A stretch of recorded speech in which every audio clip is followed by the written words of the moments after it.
When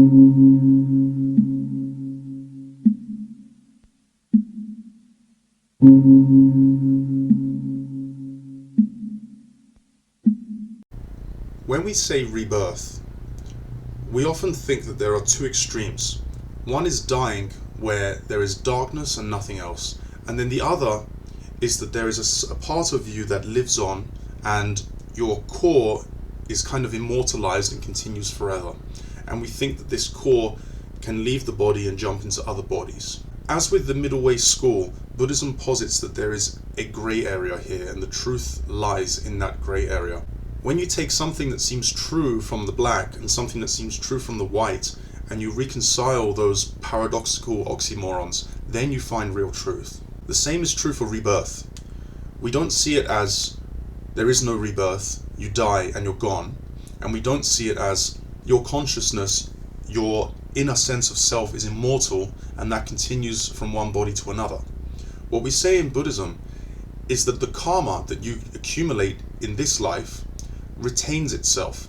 It is an imprint within the mind that doesn't go away until it's been fulfilled, and these karmas will carry through from one body to another. So the only thing really that connects me to my next life any more than you are connected to my next life is that my karma carries through to that being. Now, is this all dark and gloomy, and does this mean, oh, actually we do die and that's the end of it and this is all hopeless?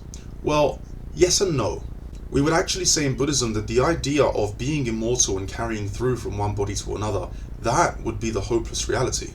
Because in order for something to carry through from one body to another, it would have to be immortal. And when something is immortal, then comes the sense of attachment and wanting it to preserve. The idea of losing that immortality would be a kind of suffering. So if you can become comfortable with the idea that you will die, truly comfortable with the idea that even on your deathbed you genuinely will be happy, not caring about the fact that you're going to disappear, that is a freedom, a genuine freedom from suffering.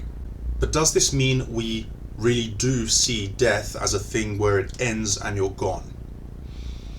There's not really a correct answer to this, because modern language doesn't capture, or any language doesn't really capture, what Buddhism is saying is the truth behind death and rebirth.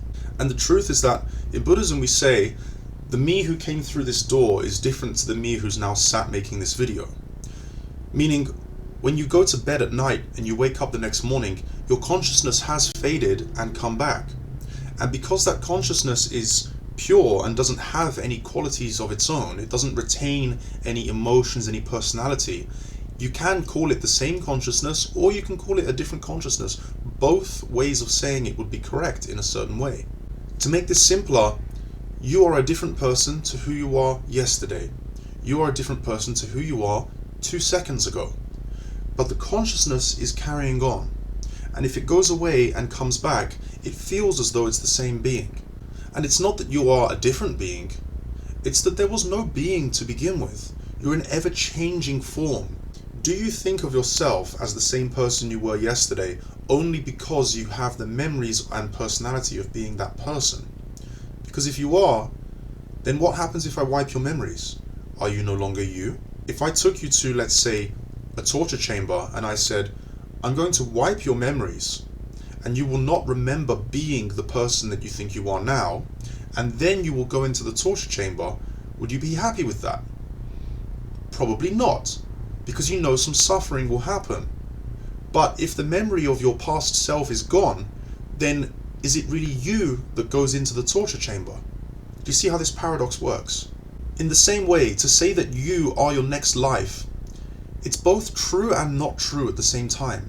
Because there is no fundamental you that exists as it is from its own side here and now, and there is no next life or past life that exists on its own side where it is at that time. There are only changing forms that we call life, but life is not a thing that is there to die and to come back. It is an ever-changing form. In other words, even if the words existed to express how rebirth and death and life really work, you still would not be able to comprehend the meaning behind that. It's like me explaining what colour is to someone who is blind, or what nothingness is to someone who's never seen a void, it doesn't really make any sense.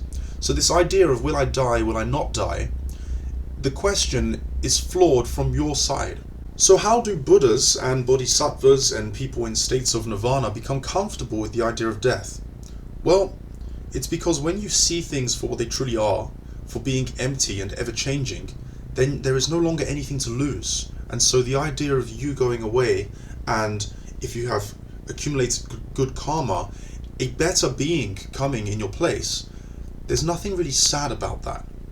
And there's not much difference to you sleeping, knowing that someone else will wake up the next day, thinking they are you, and dying, knowing that someone else will come into existence, knowing that they are them. This all sounds very esoteric, I know, but that's kind of what life and death is. It's something that's very esoteric because the nature of life and the nature of existence are not things that we can see from our states of ignorance. We have to develop the ability to comprehend what these things really mean. Thank you. Namaste. Om Mani Padme Hum. Om Mani Padme Hum. Om Mani Padme Hum. Om Mani Padme Hum. Om Mani Padme Hum. Om Mani Padme Hum. Om Mani Padme Hum. Om Mani Padme Hum. Om Mani Padme Hum.